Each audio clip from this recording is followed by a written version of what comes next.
Hello friends, मैं आपका मेरे यूट्यूब चैनल में स्वागत करता हूँ। वीडियोस अच्छी लगी तो आप लोग मेरे चैनल को लाइक कीजिए, सब्सक्राइब कीजिए और बेल आइकॉन पे क्लिक करना ना भूलिए। दोस्तों, ये मेरा टेरेस गार्डनिंग है।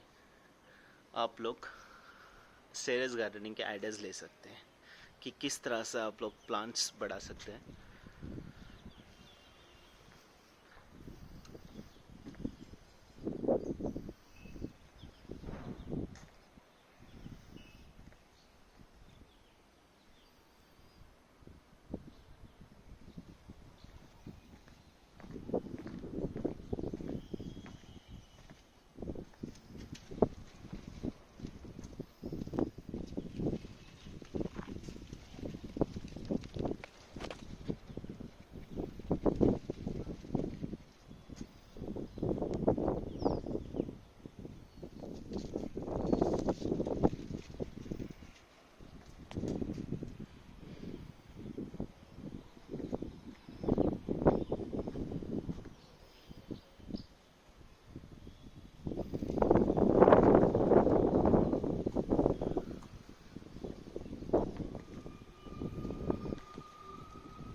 काफ़ी अच्छे प्लांट्स बढ़ चुके हैं।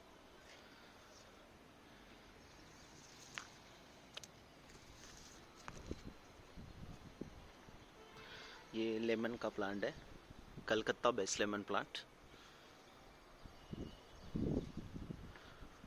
और ये जो देख रहे हैं ये है एवोकाडो,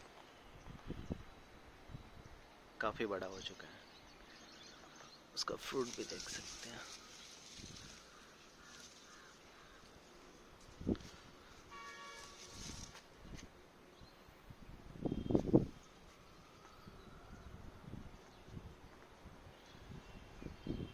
Thank you, friends.